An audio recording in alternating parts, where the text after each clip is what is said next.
Hello everyone and welcome to my channel, and today I'll be reading an Arlecchino listener by me. So let's get into it. The air was crisp and clear as you walked through the bustling streets of Fontaine. It was a city of wonders, where mechanical marvels met the elegance of natural beauty. Today, however, your mind was less on the cityscape and more on the prospect of the coming introduction. Arlecchino, your partner, had decided it was finally time for you to meet her children, Linny, Lynette, and Frimine. You'd heard much about them, but today you would finally see them in person. You stood outside the tall, ornate doors of the house, feeling a mix of excitement and nervousness. Arlecchino squeezed your hand reassuringly, her touch cool, yet comforting, and it calmed your racing heart. "Ready?" she asked, her voice soft, but carrying an undertone of anticipation. He nodded, smiling at her. "As ready as I'll ever be, I guess. You've been anxious to see them, really, and you had no idea just how it would be. You hoped they would accept you. That's all you really wanted from all of this." And as she opened the door and let you inside, you could see the interior of the house.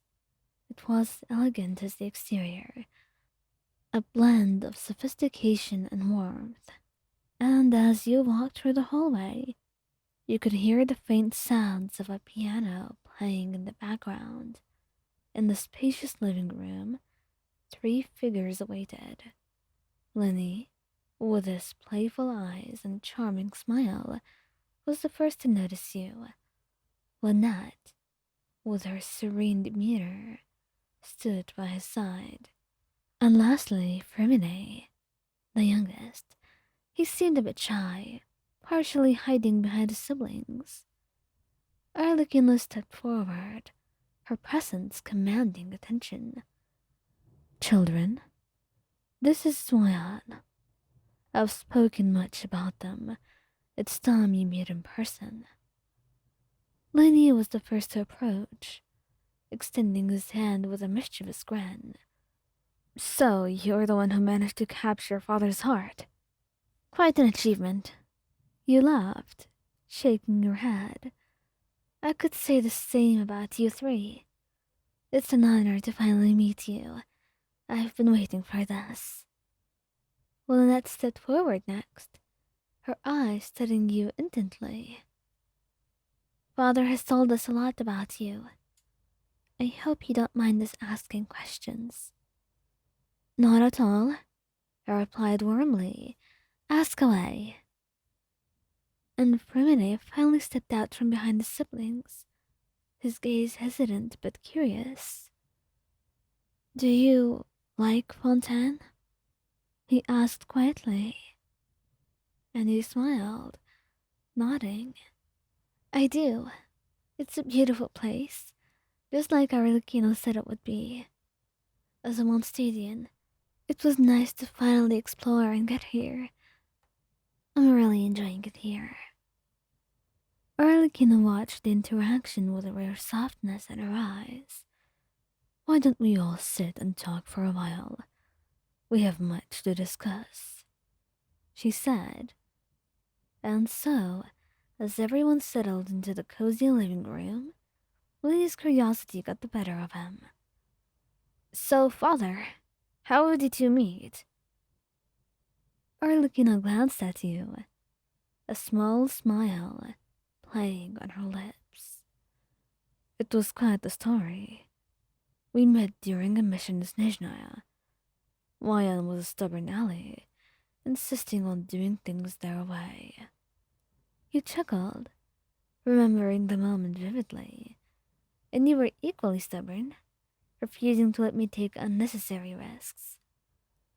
"Sounds like a perfect match," Lynette observed, her tone teasing, but affectionate nonetheless. And the conversation flowed easily from there. With stories and laughter filling the room, you learned much more about them, and it was nice.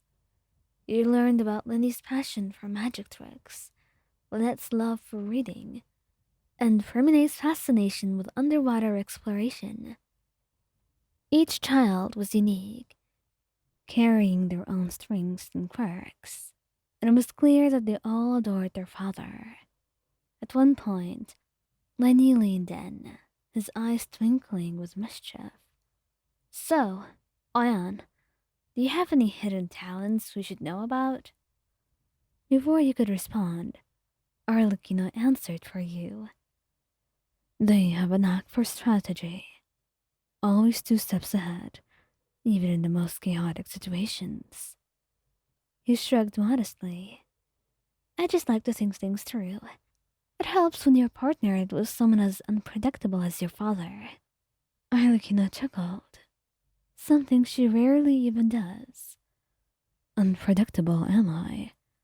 Perhaps that's why we work so well together then. And the day passed by in a blur of conversations, laughter, and shared moments. As the evening approached, you found yourself alone with Arlecchino in the kitchen, preparing tea. She turned to you, her eyes reflecting the warmth and love she felt. I'm glad you like them, Wyan, she said softly. I am happy that you're here, and that you accepted my children, and for being a part of my life. Truly. You wrapped your arms around her, pulling her close. Thank you for letting me in. I love you, Arlecchino, and I already love them too. She leaned into your embrace, her voice barely above a whisper. I love you too, Ion. More than words could ever express. And as you stood there, holding each other in the quiet of the kitchen, you felt a profound sense of belonging. The future was uncertain, as it always was, but with Arlecchino and her children by her side, this wonderful family that you've met, you knew it would be a journey worth taking, so long as you had them by your side, and you were sure that Arlecchino would not leave you anytime soon.